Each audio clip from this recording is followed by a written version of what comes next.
আজ দুনিয়ার জগতে বান্দাকে হারাম লাইনে বেশি পাওয়া যায়।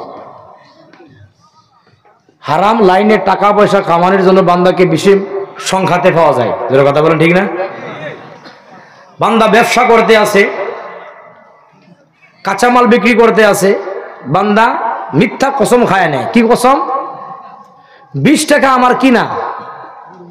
কে বলেছে তুমি বলো 20 টাকা কিনা? কত টাকা কিনা এটা তো বলা সঠিক নয়। তুমি বলো 30 টাকা হলে বেচবো না, তো বেচবো না। 20 টাকা আমার কিনা, বান্দা কিনছে 5 টাকা দিয়ে। মিথ্যা হয়ে গেল না? এই যে হালাল বস্তুটা হারাম করে দিল। আর অনেক আমাদের মুসলমান ভাইদেরকে দেখেছি, এটা তারাজু, পাল্লা বলেন তো আপনারা, কি বলেন? পাল্লা বলেন না? পাল্লা, এটা পাল্লা দেখা যায়। এই পাল্লা ধরে আমাদের মুসলমান কিছু কসম খায় না। আমি পাল্লা ধরে বলছি, কসম খায় বলছি আল্লাহ নাম এত টাকা কিনা। তোমাকে কে কসম খাইতে বলেছে? ফালতুর ভিতরে গুনাহ করতে আছে না রে ভাই, এগুলো করা যাবে না। ব্যবসা করা সুন্নাত, কিন্তু ব্যবসার ভিতরে মিথ্যা কথা বলা তো গুনাহ। যেটা কথা বলে ঠিক না? মিথ্যা কথা বলা কি গুনাহ? তো মিথ্যা কথা কেন বলবা তুমি? তুমি বলো ভাই আমি এত টাকা বেচবো না, হলে বেচবো না। আবার কিছু মানুষ আছে পাল্লার ভিতরে ওজনে মেরে দেয়। যেটা কথা বলে ঠিক না? ওজনে মেরে দেয়, ওজনে কাউকে ঠকায় না। দেখো, একটা হুকুকুল্লাহ আর একটা হুকুকুল ইবাদ, দুইটা বস্তু। হুকুকুল্লাহ মানে আল্লাহর হক, যদি বান্দা না চুকায়, যদি বান্দা পরিপূর্ণ হিসেবে আদায় না করে, আল্লাহ ইচ্ছা করলে বান্দাকে ক্ষমা করে দিতে পারে। এটা আল্লাহর উপরে, আল্লাহ ইচ্ছা করলে ক্ষমা করে দিতে পারে। কিন্তু হুকুকুল ইবাদ, মানুষের হক মেরে দিবার পরে বান্দা যদি কান্দাকাটি করে, আল্লাহকে তওবা কবুল করবে? করবে না। যতক্ষণ যেই বান্দার হক মেরেছে, যেই বান্দাকে আঘাত দিয়েছে, যেই বান্দাকে গালিগুলোজ দিয়েছে, যেই বান্দার জমি কেড়ে নিয়েছে, ওই বান্দার কাছ থেকে যত টাইম পর্যন্ত বান্দা ক্ষমা চেয়ে না নিয়েছে, আল্লাহ ওই বান্দাকে ক্ষমা করবে না। একটু জোরে কি বলা যাবে না? নাউজুবিল্লাহ।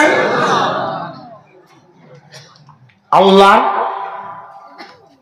আর এই বস্তুটা আমার নবী ভরপুর খেয়াল রাখতেন, বান্দার জন্য কোনো কমতি না হয়, বান্দার যেন হকের দিকে কোনো কমতি না হয়। পুরা ভরপুর নবী উম্মতদেরকে সবক দিয়ে গিয়েছেন।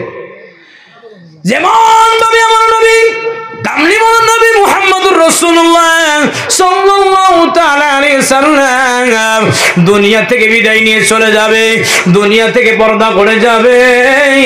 শরীরের ভিতরে অনেক জ্বর দেখা যায়, শরীরের ভিতরে অনেক জ্বর দেখা যায়। সাহাবীদেরকে ডাক দেয়, ও সাহাবীরা শোনো শোনো, আমাকে মসজিদে নববীর ভিতরে নিয়ে যাও, আমাকে মসজিদে নববীর ভিতরে নিয়ে যাও। বলে কেন? বলে আজকে আমার লাস্ট খুতবা, আমি আজকে লাস্ট খুতবা দিব। বিলালকে বলে দাও মদিনার অলিতে গলিতে যেন এলান করে দেয়, সমস্ত বান্দারা যেন মসজিদে নববীর ভিতরে হাজির হইয়া যায়।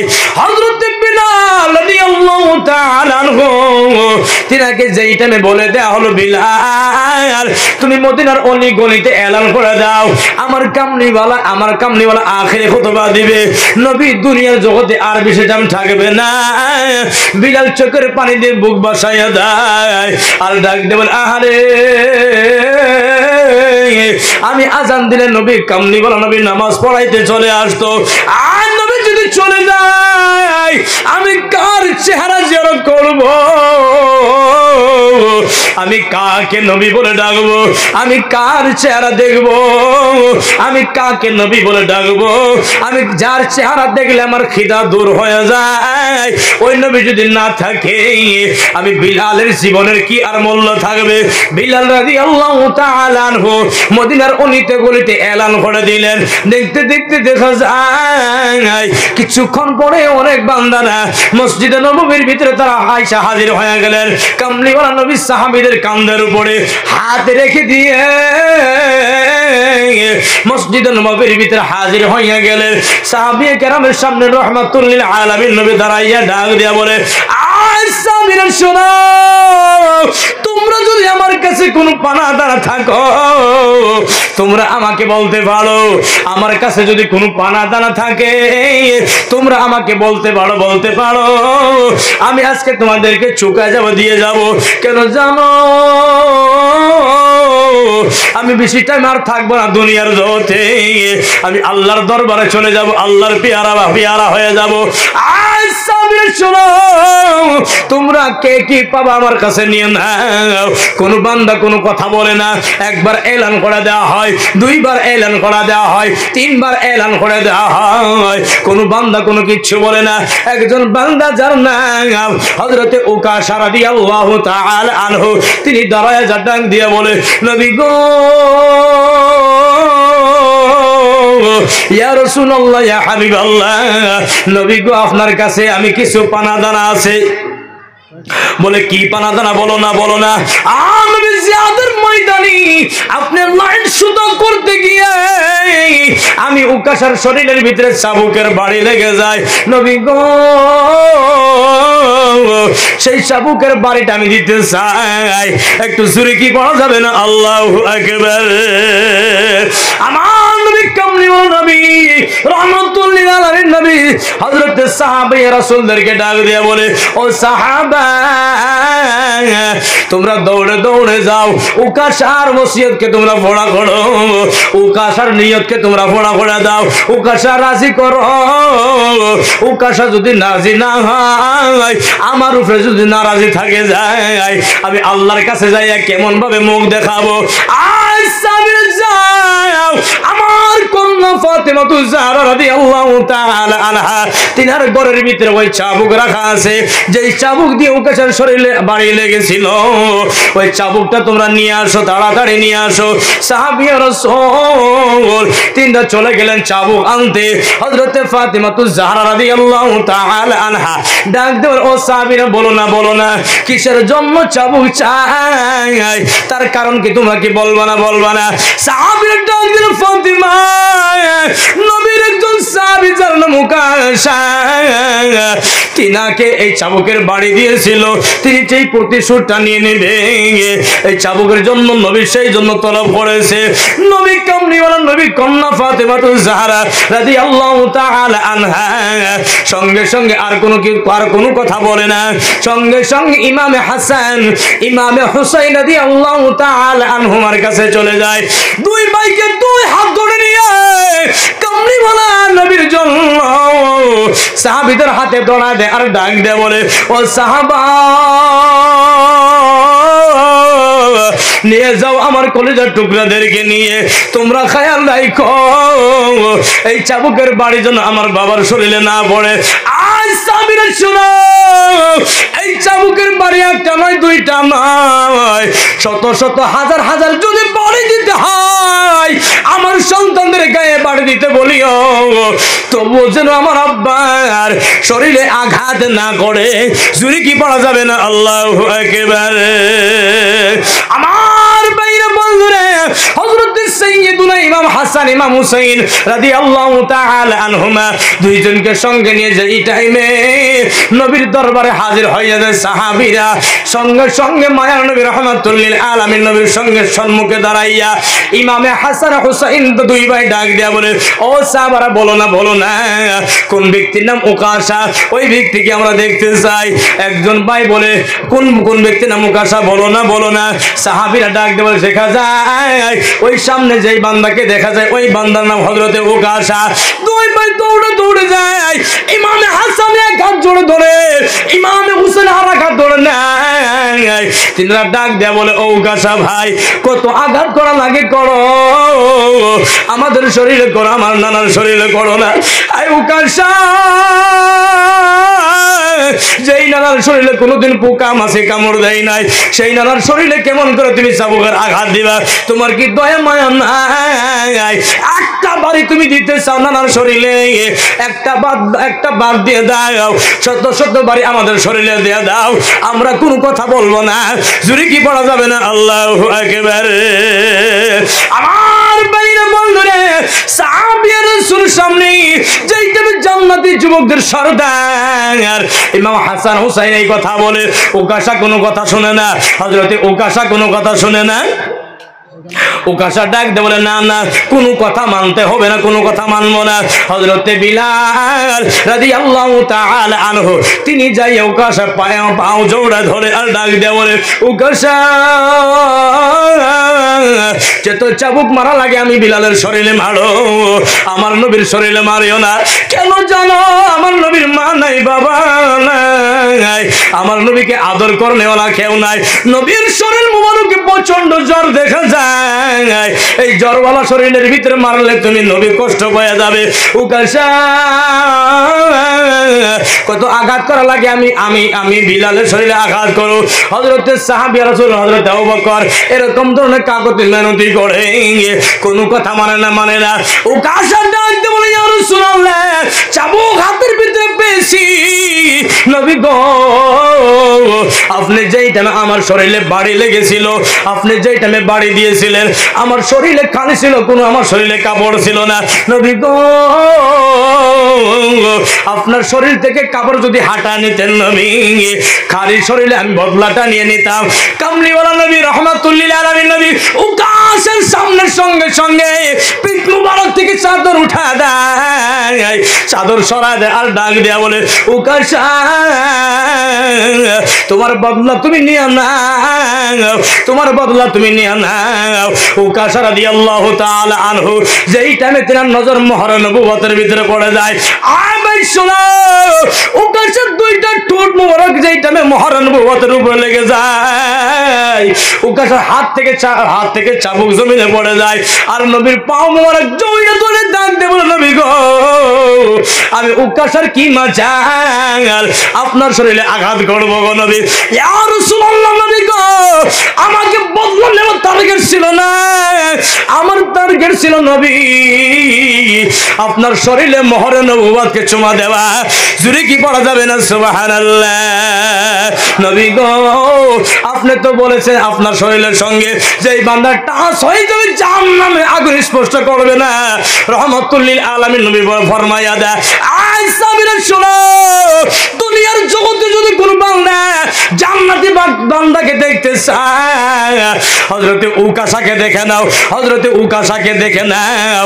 হযরতে উকাশার জন্য জান্নাত অপেক্ষায় আছে। জুরে কি পড়া যাবে না? সুবহানাল্লাহ। রাসূল প্রেমিক যারা আল্লাহ জপে তারা মরিয়া মরে না রে। রাসূল প্রেমিক যারা আল্লাহ জপে তারা মরিয়া মরে না রে। মাটিও খায় না, আগুনেও পুড়ে না, পানিতেও ডুবে না, তাহারে রাসূল প্রেমিক যারা আল্লাহ জপে তারা মরিয়া মরে না রে। জুরি কি পড়া যাবে না? মারহাবা। আরো জোরে বলেন মারহাবা। কষ্ট হয় আপনাদের? কষ্ট হয় আপনাদের ভাইরা? আল্লাহ আমাদেরকে কবুল করে। জোরে বলেন আমিন। আরো জোরে বলেন আমিন। 12টা 18 মিনিট হয়ে গিয়েছে। তো ভাইরা বন্ধুরা, বোঝা গেল কি আমাদের ভিতরে সব আমল ঠিক থাকবে, শর্ত হলো কি আমাদের হালাল রুজি খাওয়া লাগবে। জোরে কথা বলেন, ঠিক না? হালাল রুজি খাওয়া লাগবে। দেখে নবী যে কথাগুলো বলে দিয়ে গিয়েছে, যেই বান্দা হালাল রুজি কামাই করবে এই নিয়তে, হাদিসের কথা, নিজের পরিবারের উপরে খরচ করবে, নিজের বাবা মার উপরে খরচ করবে, নিজের রিশতেদার করবাদের উপরে খরচ করবে এই নিয়তে কে কারোর সামনে যায় হাত ফেলাবে না। কোন ব্যক্তির সামনে যায় হাত ফেলাবে না, এই নিয়তে। তো রাসূলুল্লাহ ফরমায় ওই বান্দার চেহারা কিয়ামতের দিন চৌদহী রাতের নিশিনা, চাঁদের নিশিনা বান্দার চেহারা জগমগ জগমগ করবে, আল্লাহর সঙ্গে ওই অবস্থায় মুলাকাত হয়ে যাবে। জোরে কি পড়া যাবে না সুবহানাল্লাহ? তো ভাই আমার বন্ধুরা, মহান আল্লাহর দরবারে দোয়া করি আল্লাহ যেন আমাদের ভিতরে হালাল রুজি কামাই করে খাবার তৌফিক এনায়েত করে। জোরে বলেন আল্লাহুম্মা আমিন। আরো জোরে বলেন আল্লাহুম্মা আমিন। ভাই আমার বন্ধুরা, আজ বান্দাদের জিন্দেগি যদি চেঞ্জিং না হয়, বান্দাদের নামাজ ভালো লাগবে না, রোজা ভালো লাগবে না, কোনো আমল ভালো লাগবে না, মসজিদ মাদ্রাসা ভালো লাগবে না, যদি জিন্দেগি চেঞ্জিং না হয়, তো আমাদের সেই জিন্দেগির ব্যাপারে মহান আল্লাহকে বলি, আল্লাহ মানুষের জিন্দেগি চেঞ্জিং করে দাও, আমলদার বানায় দাও। জোরে বলেন আমিন। আরো জোরে বলেন আমিন। ভাই আমার বন্ধুরা, আমি চাই এই মাহফিলটা যে কমিটি সাজাইছে, কষ্ট, একটা মাহফিল করতে গেলে কত যে কষ্ট হয়, 2-3 মাস উপর থেকে বহুত কষ্ট হয়, 2-3 মাস থেকে বহুত কষ্ট হয়। খানাকে খানা বলে না, রাতকে রাত বলে না, দিনকে দিন বলে না, কত জায়গাতে যে দৌড় লাগাইতে হয়, যারা কষ্ট করে তারা বুঝে। যেটা কথা বলে ঠিক না? তো যদি কোনো বান্দা এই মাহফিলের ভিতরে এরকম যদি কোনো বান্দা আছে কে হুজুর মাহফিলে করতে গেলে অনেক টাকা খরচা হয়ে যায়, 5,000 টাকা দেনেওয়ালা একজন বান্দা কি হবে না? মাহফিলের ভিতরে 5,000 টাকা দেনেওয়ালা একজন বান্দা কি হবে না? মাহফিলের ভিতরে একজন বান্দা কি হবে না? 5,000 টাকা দেনেওয়ালা মাহফিলের জন্য অনেক টাকা খরচা হয়ে যায়, একজন বান্দা কি হবে না গো?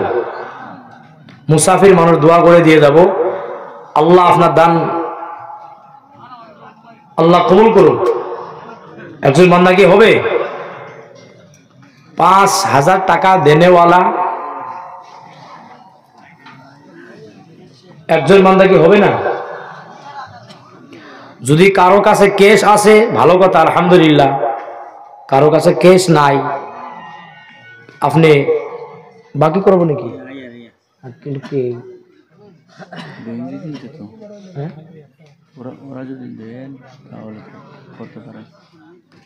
বাকি যদি হয়ে যায় দিতে পারেন। আচ্ছা, যদি কারো কাছে কেশ নাই, ওটা কথা বেলে, বা টাকা আনে নাই, বাড়িতে দেখে চলে আসছে, কোন বান্দা কি হবে না গো 5,000 টাকা দেনেওয়ালা মাহফিলের জন্য? আচ্ছা বলেন তো দেখি, এই মাহফিল আমরা পেয়ে খুশি না বেজার? আওয়াজে বোঝা যায় আমরা বেজার হয়ে আছি। বলেন তো দেখি, খুশি না বেজার? আমি ভেবেছি আমাদের দরং ডিস্ট্রিক্টে মানে কালেকশনে যেই টাইমে আসে আওয়াজ মানে নিচু হয়ে যায়, দেখি এই হাইলাকান্দি তো এই মামলায় কালেকশন মামলা আসার পরে পরে আওয়াজ নিচে, আওয়াজ আর হইতে চাই না। তো কোনো বান্দা কি হবে না 5,000 টাকা দেনেওয়ালা দোয়া করে দিয়ে যাব? কোনো বান্দা হবে না? আচ্ছা, 1,000 টাকা দেনেওয়ালা কি আছে নগদ? 1,000 টাকা, 500 টাকা করে, 1,000 করে, 500 করে, কোন কোন বান্দা আছেন দেনেওয়ালা মাহফিলের জন্য? যদি একটু বলতেন, কেননা অনেক টাকা কোনো প্রয়োজন আছে। মাহফিল করতে গেলে যে কত টাকা খরচা হয়, যারা খরচা করে তারা বুঝে যায়।